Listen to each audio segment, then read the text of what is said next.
Hi friends, welcome to biology for DSC school assistant విద్యా మనోవిజ్ఞాన శాస్త్రం అనే తెలుగు మరియు సంస్కృతి అకాడమీ ఆంధ్రప్రదేశ్ వారి పుస్తకంలో ప్రజ్ఞాలబ్ధిని గురించి ఈ వీడియోలో డిస్కస్ చేద్దాం. ఈ ప్రజ్ఞాలబ్ధి అనే భావన బినే తర్వాత అమల్లోకి వచ్చింది. లూయిస్ విలియం స్టెర్న్ అనే శాస్త్రజ్ఞుడు ప్రజ్ఞాలబ్ధిని రూపొందించాడు. ప్రజ్ఞాలబ్ధి అనే భావన బినే తర్వాత అమల్లోకి వచ్చింది. లూయిస్ విలియం స్టెర్న్ అనే శాస్త్రజ్ఞుడు ప్రజ్ఞాలబ్ధిని రూపొందించారు. ఒక వ్యక్తి మానసిక వయస్సుకు అతని వాస్తవిక వయస్సుకు ఉండే నిష్పత్తిని 100తో గుణించగా వచ్చే ఫలితాన్నే ప్రజ్ఞాలబ్ధి అన్నాడు. ఎవరు? స్టెర్న్ అన్నమాట, లూయిస్ విలియం స్టెర్న్. మనకి 2 రకాల వయస్సు ఉన్నట్లు తెలుస్తుంది. అవేంటి? శారీరక వయస్సు, మానసిక వయస్సు. శారీరక వయస్సు, మానసిక వయస్సు అనే 2 రకాల వయస్సులు ఉన్నాయి మనకి. నెక్స్ట్ శారీరక వయస్సు. శారీరక వయస్సును వ్యక్తి జన్మించిన తేదీ నుంచి లెక్క కడతారు. ఇది శరీరానికి సంబంధించిన అంశం కాబట్టి దీనిని శారీరక వయస్సు అంటారు. దీనిని నెలలు లేదా సంవత్సరాలలో కొలుస్తారు. శారీరక వయస్సును వ్యక్తి జన్మించిన తేదీ నుంచి లెక్క కడతారు. ఇది శరీరానికి సంబంధించిన అంశం కాబట్టి దీన్ని శారీరక వయస్సు అంటారు. ఈ శారీరక వయస్సుని నెలలు లేదా సంవత్సరాలలో కొలుస్తారు. నెక్స్ట్ మానసిక వయస్సు. ఒక వ్యక్తి శారీరక వయస్సుతో నిమిత్తం లేకుండా ఒక ప్రజ్ఞానిక్షలో అతని నిష్పాదనను బట్టి నిర్ణయించే వయస్సు మానసిక వయస్సు. ఒక వ్యక్తి శారీరక వయస్సుతో నిమిత్తం లేకుండా ఒక ప్రజ్ఞానిక్షలో అతని నిష్పాదనను బట్టి నిర్ణయించే వయస్సు మానసిక వయస్సు. అంటే ఒక వాస్తవిక వయస్సుకు నిర్ణయించిన ప్రజ్ఞామాపని సాధన దృష్ట్యా నిర్ణయించే వయస్సు. మానసిక వయస్సు అంటే ఏంటి? వాస్తవిక వయస్సుకు నిర్ణయించిన ప్రజ్ఞామాపని సాధన దృష్ట్యా నిర్ణయించే వయస్సు మానసిక వయస్సు. ఈ మానసిక వయస్సు అనే భావనని మొట్టమొదట కల్పించిన వారు ఆల్ఫ్రెడ్ బినే. మానసిక వయస్సు అనే భావనని మొట్టమొదట కల్పించింది ఎవరు? ఆల్ఫ్రెడ్ బినే. మానసిక వయస్సు అనే భావనని మొట్టమొదట కల్పించినది ఆల్ఫ్రెడ్ బినే. ఇప్పుడు ఐక్యూ సూత్రం అంటే ఇంటెలిజెంట్ కోఎఫిషియంట్ ప్రజ్ఞాలబ్ధి యొక్క సూత్రం చూద్దాం. ప్రజ్ఞాలబ్ధి ఈక్వల్ టు మానసిక వయస్సు బై వాస్తవిక వయస్సు ఇంటూ 100. ఈ సూత్రాన్ని టెర్మన్ అందించారు. ప్రజ్ఞాలబ్ధి సూత్రాన్ని మనకు ఎవరు అందించారు? టెర్మన్. మానసిక వయస్సు బై వాస్తవిక వయస్సు ఇంటూ 100. ఈ సూత్రాన్ని మనకి అందించినది Terman. IQ equal to mental age by chronological age into 100.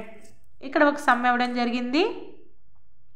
పిల్లవాని ప్రజ్ఞాలబ్ధిని క్రింది విధంగా గణించవచ్చు. మానసిక వయస్సు ఎంత ఇచ్చారు? ఇక్కడ 122. శారీరక వయస్సు 108 నెలలు. Mental age 122. శారీరక వయస్సు క్రోనలాజికల్ ఏజ్ 108. 108. ప్రజ్ఞాలబ్ధి సూత్రం ఏంటి? మానసిక వయస్సు బై వాస్తవిక వయస్సు into 100. Mental age by chronological age into 100. ప్రతిక్షేపిస్తే ప్రజ్ఞాలబ్ధి 133 వచ్చింది. నెక్స్ట్ ప్రజ్ఞా విభాజనం. టెర్మన్ మెర్రిల్ 2 నుంచి 18 సంవత్సరాల వయోపరిమితిలోని దాదాపు 3000 మందిపై పరిశోధనలు జరిపి వారి ప్రజ్ఞాలబ్ధి ఆధారంగా ప్రజ్ఞా విభాజన రేఖాపటాన్ని గీయగా అది దాదాపు సామాన్య సంభావ్యత రేఖని పోలి ఉంది. టెర్మన్ మెర్రిల్ 2 నుంచి 18 సంవత్సరాల వయోపరిమితిలోని దాదాపు 2 నుంచి 18 సంవత్సరాల మధ్యలో ఉండే వాళ్ళ వయస్సులో ఉన్నటువంటి వారి యొక్క 3000 మందిపై పరిశోధనలు జరిపి వారి ప్రజ్ఞాలబ్ధి ఆధారంగా ప్రజ్ఞా విభాజన రేఖాపటాన్ని గీయగా అది దాదాపు సామాన్య సంభావ్యత రేఖని పోలి ఉంది. రేఖాపటాన్ని గమనిస్తే అధిక సంఖ్యాకులు 90 నుంచి 110 ఐక్యూలతోనూ, కొద్దిమంది రేఖకు ఎడమవైపు మరికొద్దిమంది రేఖకు కుడివైపుకు ఉన్నట్లు తెలుస్తుంది. టెర్మన్ మెర్రిల్ ఏం చేశారు? 2 నుంచి 18 సంవత్సరాల వయోపరిమితిలోని దాదాపు 3000 మందిపై పరిశోధనలు జరిపి వారి ప్రజ్ఞాలబ్ధి ఆధారంగా ప్రజ్ఞా విభాజన రేఖాపటాన్ని గీయగా అది దాదాపు సామాన్య సంభావ్యత రేఖని పోలి ఉంది.